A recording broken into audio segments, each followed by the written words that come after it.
Hai guys, Assalamualaikum warahmatullahi wabarakatuh. Kembali lagi di Courses Batch kedua periode 2023. Perkenalkan, nama saya Farhan Juan Mufid. Di sini saya akan menjadi moderator di mata kuliah bioteknologi yang akan dibawakan oleh Cediana Rosdiana.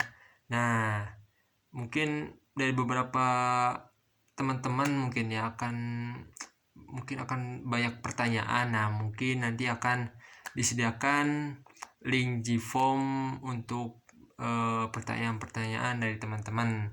Nanti bakal dijawab oleh pemateri melalui panitia. Nanti bakal dikirim ke grup angkatannya masing-masing. Nah, mungkin seperti itu. Biar cepat kali ya, bisa langsung aja mulai pemateriannya oleh Diana. Dipersilahkan. Baik, bismillahirrahmanirrahim. Assalamualaikum warahmatullahi wabarakatuh. Perkenalkan, saya Diana Rosdiana dari Agroteknologi Angkatan 2020, yang mana di sini akan sedikit mereview pembahasan mengenai mata kuliah pengantar bioteknologi untuk persiapan UAS.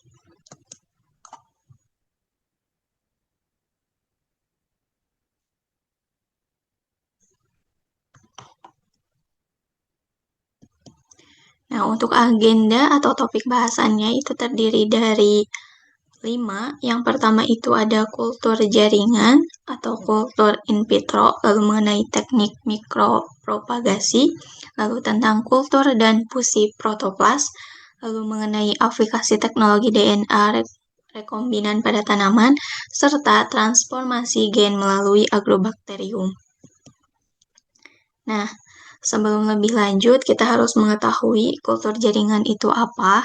Nah, untuk kultur jaringan itu sendiri merupakan suatu teknik atau ilmu atau teknologi untuk menumbuhkan sel, jaringan, ataupun irisan organ tanaman di laboratorium in vitro pada suatu media buatan seperti sukrose, inorganic salt, vitamins, amino acid, growth regulators seperti auksin, giberelin, sitokinin, dan lain sebagainya yang mengandung nutrisi serta dalam keadaan aseptik untuk menjadi tanaman secara utuh.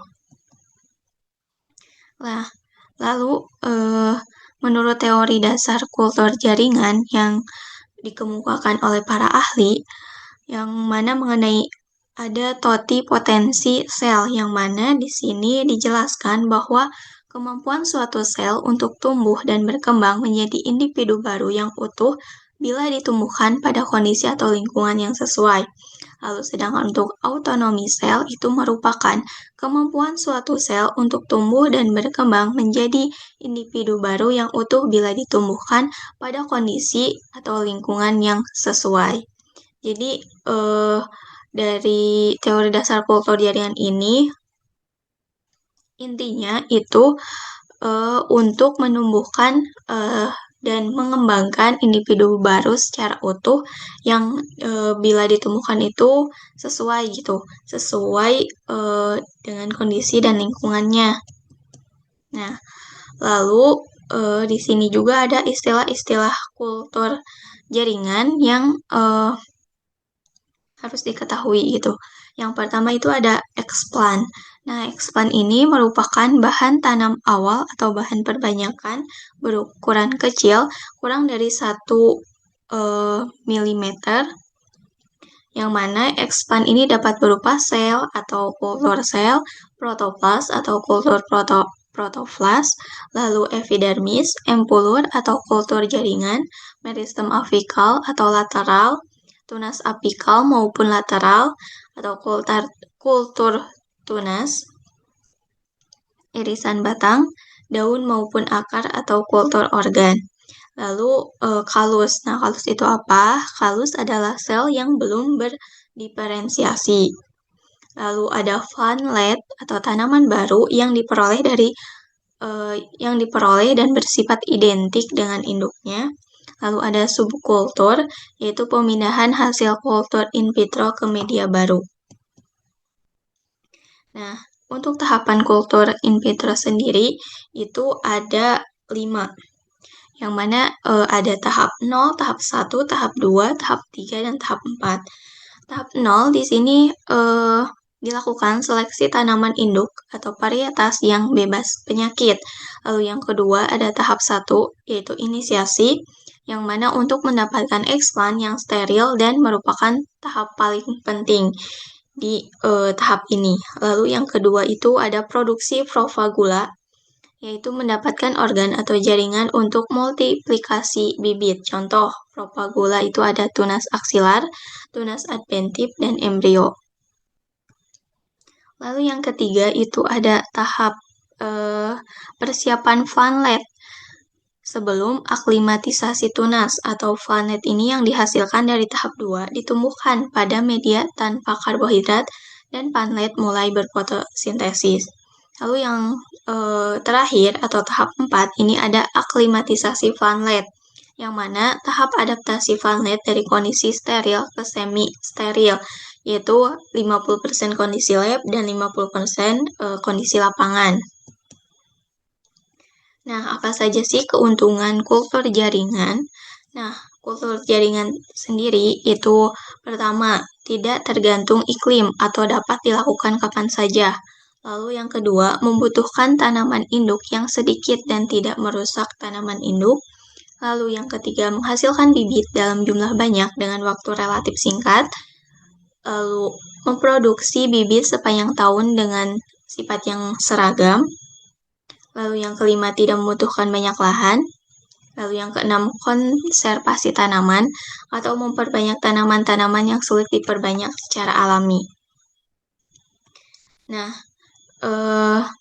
di sini ada perbandingan perbanyakan tanaman secara vegetatif konvensional dan mikropropagasi, atau dapat dikatakan dengan kultur jaringan gitu ya.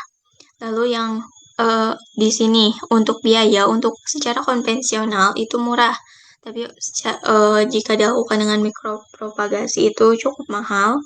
Lalu untuk perbanyakan vegetatif secara konvensional itu dibutuhkan keahlian mengenai budding, grafting, okulasi, dan lain sebagainya, sedangkan untuk mikropropagasi itu dibutuhkan keahlian bekerja secara aseptik di laboratorium. Lalu untuk bahannya, untuk konvensional itu besar, misalnya ukuran stek itu 10-20 cm, sedangkan untuk mikropropagasi itu sangat kecil, hanya membutuhkan kurang lebih 1 mm untuk kultur meristem. Lalu untuk jumlah anakan yang dihasilkan dari satu bahan tanaman persatuan itu untuk konvensional itu cuma 1, sedangkan untuk mikropropagasi itu ratusan hingga ribuan. Lalu sifat anakan yang dihasilkan itu sama, identik dengan induknya. Lalu pemanfaatan kultur jaringan ini dapat dimanfaatkan untuk satu, transformasi genetik atau rekayasa genetika, lalu produksi GMO atau tanaman transgenik, perbanyakan tanaman hibrid yang memiliki sifat-sifat unggul, memperbanyak tanaman yang tidak memiliki biji, mempermudah pengiriman tanaman dalam kontainer steril, memperbanyak tanaman yang bijinya sulit berkecambah seperti anggrek, Nepenthes, dan lain sebagainya. Lalu menghasilkan tanaman bebas virus dari kultur meristem, lalu bisa dimanfaatkan sebagai fusi protoplas, embryo rescue, serta menghasilkan tanaman double half-life melalui kultur mikrospora atau kebutuhan pemulihan tanaman.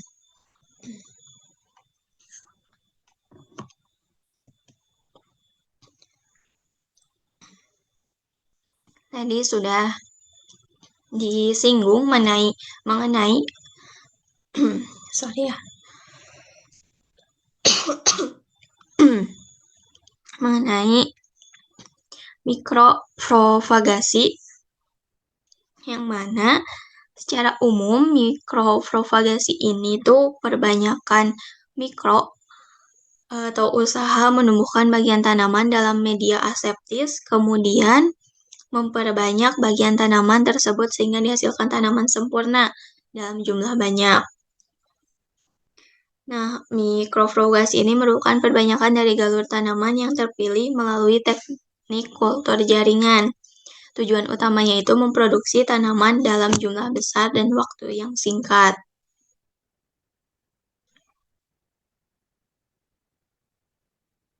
Nah, untuk mikropropagasi ini dapat menghasilkan bibit dengan sifat yang identik dengan induknya karena berasal dari bagian vegetatif atau perangsang tunas adventif yang ada pada bagian tersebut yang akan berkembang menjadi tanaman yang sempurna, yang mana ketika terjadi pembelahan sel tidak terjadi pencampuran gen atau dikontrol oleh gen-gen yang sama.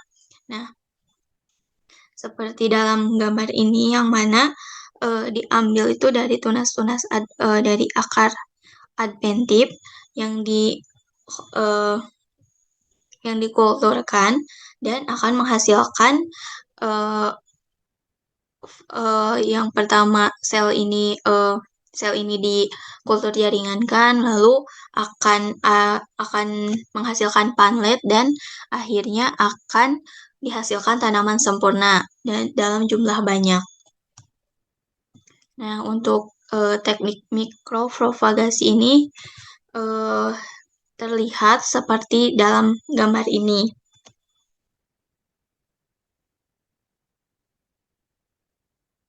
Jadi dari potongan suatu bagian tanaman seperti ini dalam wortel lalu eh, dimasukkan gitu ya ke dalam media kultur jaringan dan dari 4 sampai 6 minggu ini akan menghasilkan plantlet lalu pada setelah 2 minggu setelahnya itu akan menghasilkan suatu tanaman yang utuh atau sempurna.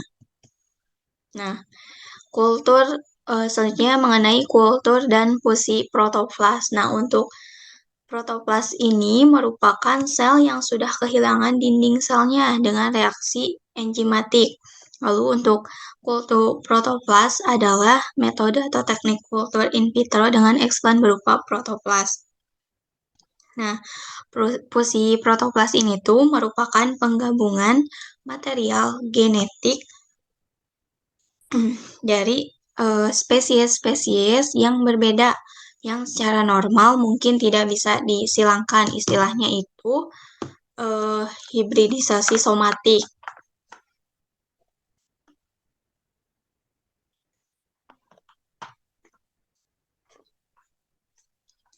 Yang mana protoplas hasil fusi ini disebut heterokarion.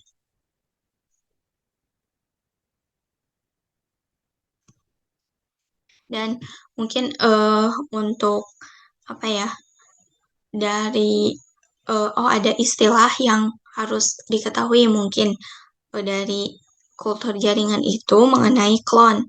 Nah, untuk klon sendiri, klon itu merupakan sel yang dikembangkan dari sel yang lain sehingga memiliki genetik yang identik. Nah, klon ini terbentuk melalui reproduksi aseknal sehingga sudah pasti berasal dari satu induk yang sama.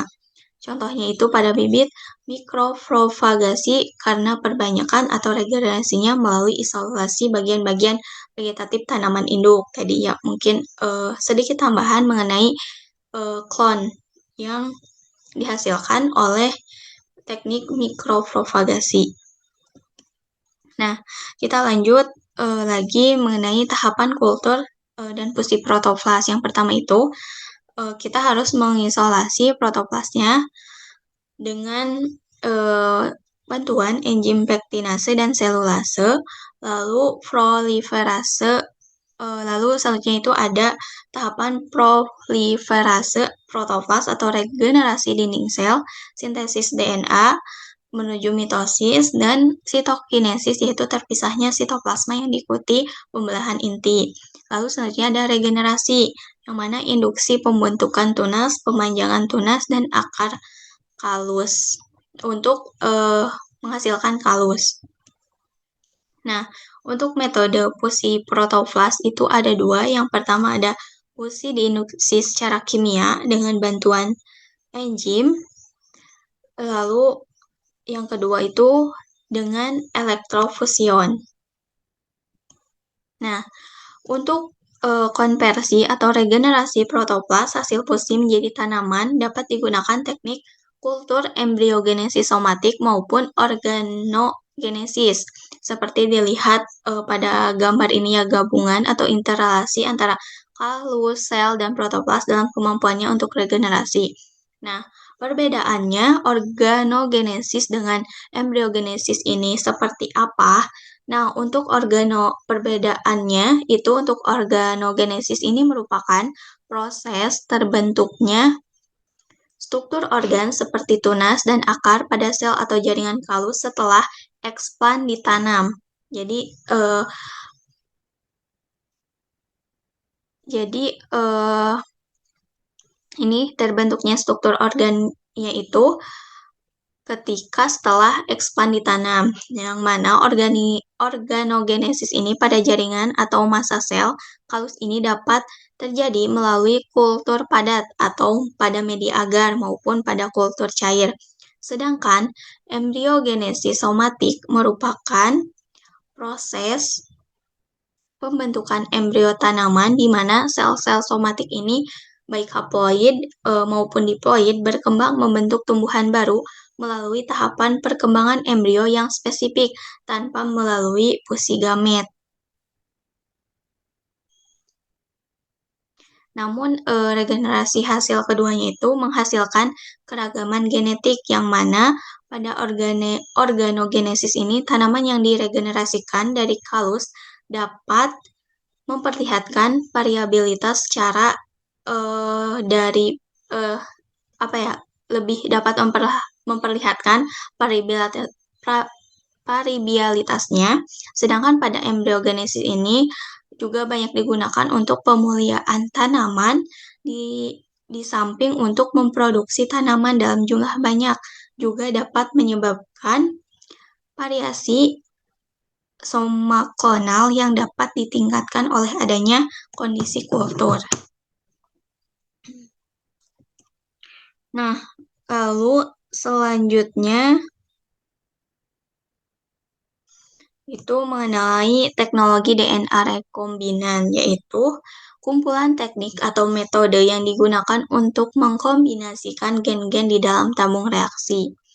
Yang mana teknologi DNA rekombinan ini telah dikembangkan oleh para ilmuwan telah memungkinkan kita untuk dapat melakukan yang pertama, mengisolasi DNA dari berbagai organisme, menggabungkan DNA yang berasal dari organisme yang berbeda sehingga terbentuk kombinasi DNA, lalu memasukkan DNA rekombinan ke dalam sel organisme prokariot maupun eukariot hingga DNA rekombinan tersebut dapat bereplikasi dan bahkan dapat diekspresikan. Nah, secara singkat, langkah-langkah DNA rekombinan itu yang pertama ada isolasi DNA, lalu ada pemotongan DNA, lalu yang ketiga penggabungan kedua jenis DNA, introduksi DNA, seleksi sel rekombinan, dan regenerasi sel. Nah, lalu bagaimana sih menyisipkan, memperbanyak, dan mengekspresikan informasi genetik dengan menggunakan teknologi DNA rekombinan ini? Yang pertama itu dilakukan isolasi plasmid, yang mana berasal dari bakteri atau kromosom bakteri. Lalu yang kedua itu ada penyisipan gen, ataupun isolasi gen itu berasal dari gen yang diinginkan atau DNA-nya itu diambil lalu disisipkan. Plasmid itu direkombinan gitu, dari isolasi plasmid itu gen yang diinginkan itu disisipkan, lalu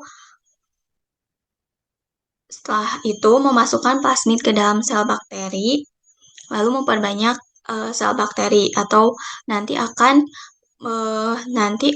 menghasilkan klon bakteri rekombinan, yang mana di sini bisa di copy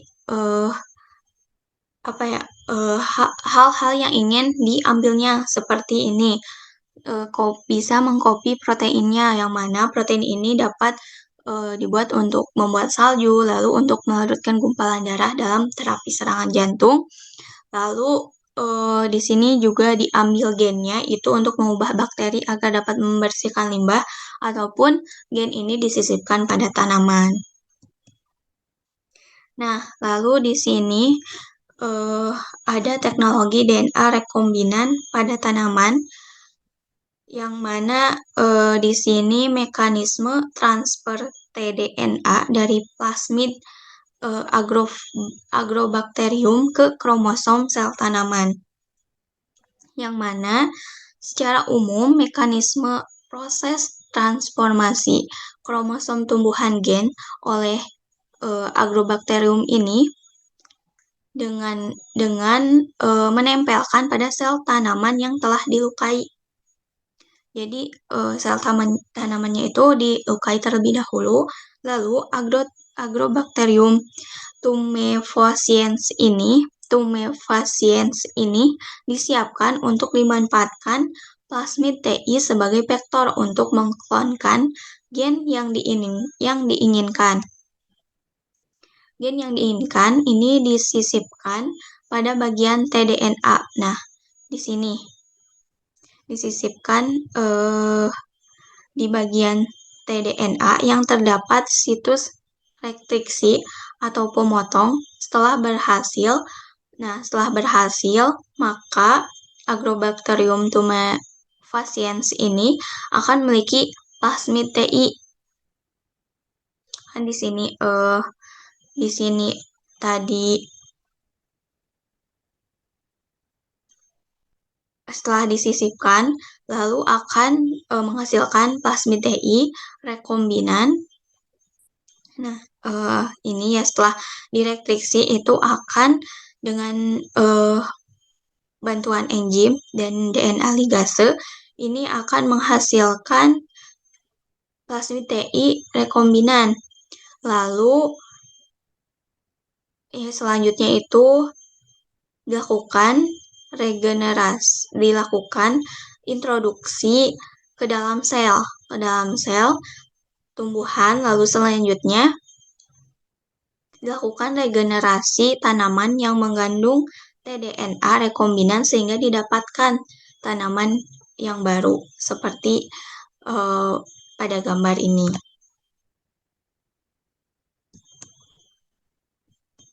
Nah, lalu selanjutnya tanaman transgenik. Tanaman transgenik itu apa? Tanaman yang sudah dimodifikasi bagian gennya. Aplikasi ini tuh untuk menghasilkan tanaman dengan sifat-sifat yang diinginkan melalui rekayasa genetik. Tadi seperti pemberian Agrobacterium tumefaciens pada tanaman. Nah, contohnya itu ada tomat dan kapas biti, tanaman tahan TMP, tanaman tahan herbisida glifosat, dan tanaman tahan cekaman abiotik, dan lain sebagainya. Nah, lalu selanjutnya itu dari aplikasi teknologi rekombinan ini tuh, contohnya ada aplikasi teknologi DNA rekombinan untuk pembuatan tanaman transgenik yang tahan penyakit infeksi TMP, lalu aplikasi teknologi DNA rekombinan untuk pembuatan tanaman transgenik yang tahan herbisida glifosat, yang mana untuk aplikasi teknologi DNA rekombinan untuk pembuatan tanaman transgenik yang tahan herbisida glifosat ini tuh secara proses singkatnya itu gen mengkode EPSPS tahan herbisida glifosat dari bakteri yang diklonkan pada vektor ekspresi tDNA. Yang ini pada vektor ekspresi tDNA serta dimasukkan ke dalam tembakau oleh transfer gen agrobakterium. Jadi dibantu juga oleh gen agrobakterium yang sebelumnya sudah dijelaskan. Lalu setelah EPSPS ini disintesis pada tanaman di sitoplasmanya yang ini, kemudian akan ditransfer ke kloroflas. Maka tanaman tembakau akan menjadi tanaman transgenik yang tahan akan terhadap glifosat. Jadi di sintesisnya itu pada di sitoplasmanya ya, lalu ditransferkan ke kloroflasnya. Itu mungkin secara singkatnya. Lalu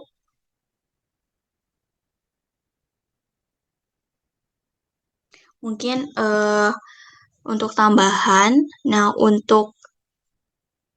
karena ada di pembahasan di UAS di tahun kemarin, untuk metode memverifikasi DNA spesifik pada hasil pemotongan dan mengukur fragmen DNA ya pada fusi protoplas, yaitu dengan menggunakan elektroforesis yang tadi di yang ini yang mana untuk memisahkan fragmen-fragmen DNA berdasarkan ukurannya. Nah, fragmen-fragmen tersebut untuk fragmen DNA yang lebih besar bergerak lebih lambat, sedangkan fragmen yang lebih kecil bergerak lebih cepat. Itu mungkin untuk tambahannya. Sekian yang dapat saya sampaikan. Mohon maaf apabila masih banyak kekurangan dan kesalahan. Wassalamualaikum warahmatullahi wabarakatuh. Nah, tadi kan udah mendengar pematerian dari Cediana Rosdiana mengenai pengantar bioteknologi. Nah, bagaimana dari teman-teman barangkali ada yang ingin ditanyakan atau ya ditanyakan, mungkin nanti dari kami panitia akan menyediakan link di form kemudian hari. Nah, nanti bisa ditanyakan di situ, lalu nanti akan dijawab oleh pemateri melalui notula seperti itu. Nah, kurang lebihnya mohon maaf apabila ada kekurangan dari saya pribadi ataupun dari pemateri, mohon dimaklumkan dan mohon dimaafkan. Wabillahi taufiq wal hidayah. Wassalamualaikum warahmatullahi wabarakatuh.